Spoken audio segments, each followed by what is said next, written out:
മോദിയുടെ അനുയായിയെ പോലെ പ്രവർത്തിക്കുന്ന മുഖ്യ തെരഞ്ഞെടുപ്പ് കമ്മീഷണർ തെറിക്കും. മുഖ്യ തെരഞ്ഞെടുപ്പ് കമ്മീഷണർ രാജീവ് കുമാർ തെറിക്കും എന്നത് ഉറപ്പായി. മഹാരാഷ്ട്രയിലും ഹരിയാനയിലും നടന്നത് EVM അട്ടിമറിയാണെന്നും അതിന് നമ്മുടെ രാജീവ് കുമാർ മുഖ്യ തെരഞ്ഞെടുപ്പ് കമ്മീഷണർ ഓശാന പാടിയെന്നും ഒക്കെയാണ് കോൺഗ്രസിൻ്റെ ആരോപണം. അവർ ആരോപിക്കുക മാത്രമല്ല ചെയ്തിരിക്കുന്നത്, അവർ ഇതുമായി ബന്ധപ്പെട്ട് സുപ്രീം കോടതിയിൽ എത്തിയിരിക്കുന്നു. സുപ്രീം കോടതി ചീഫ് ജസ്റ്റിസ് സഞ്ജീവ് ഖന്ന ഇതിന് മറുപടി നൽകാൻ നമ്മുടെ മുഖ്യ തെരഞ്ഞെടുപ്പ് കമ്മീഷണറോട് പറഞ്ഞിരിക്കുന്നു. ചുരുക്കത്തിൽ പണി കിട്ടി എന്നർത്ഥം. സുപ്രീം കോടതി പറയുമ്പോൾ ഈ കോൺഗ്രസ് ഉന്നയിച്ച ആരോപണങ്ങൾക്കെല്ലാം മുഖ്യ തെരഞ്ഞെടുപ്പ് കമ്മീഷണർ രാജീവ് കുമാറിന് മറുപടി നൽകേണ്ടി വരും. ആ മറുപടി നൽകാൻ അദ്ദേഹത്തിന് ഒരുപാട് പ്രയാസപ്പെടേണ്ടി വരും. എന്തായാലും സുപ്രീം കോടതി ചീഫ് ജസ്റ്റിസ് സഞ്ജീവ് ഖന്ന കോൺഗ്രസ് ഉയർത്തിയ ആരോപണങ്ങൾക്ക് മറുപടി നൽകാൻ രാജീവ് കുമാറിനെ സുപ്രീം കോടതിയിലേക്ക് വിളിച്ച് വരുത്തിയിരിക്കുന്നു. മോദിയുടെ പെറ്റാണ് രാജീവ് കുമാർ, അങ്ങനെയാണ് അയാൾ പ്രവർത്തിക്കുന്നത്.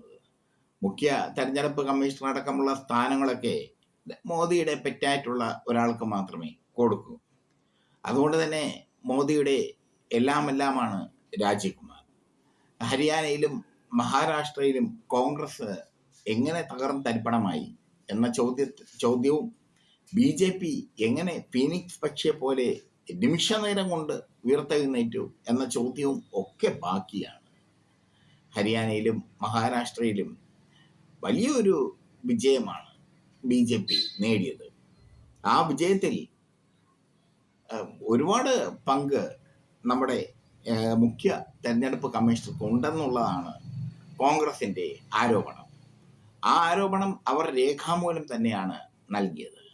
അതോടുകൂടി മുഖ്യ തെരഞ്ഞെടുപ്പ് കമ്മീഷണറെ വിളിച്ചു വരുത്താൻ തീരുമാനിച്ചിരിക്കുന്നു സുപ്രീം കോടതി.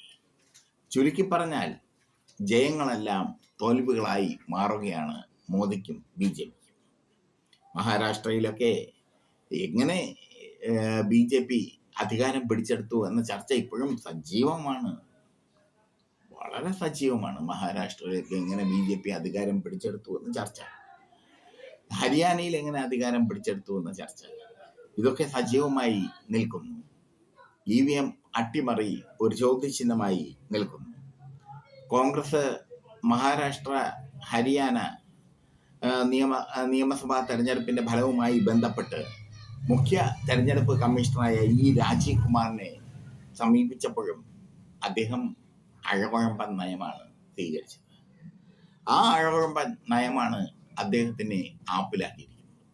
സുപ്രീം കോടതി രാജീവ് കുമാറിനെ വിളിച്ചു വരുത്തുമ്പോൾ കോൺഗ്രസ് ഉന്നയിച്ച ആരോപണങ്ങൾക്ക് ഒരുപാട് സാധ്യതയുണ്ടെന്ന്, ഒരുപാട് നിയമ സാധുതയുണ്ടെന്ന് തിരിച്ചറിയപ്പെടുന്നു.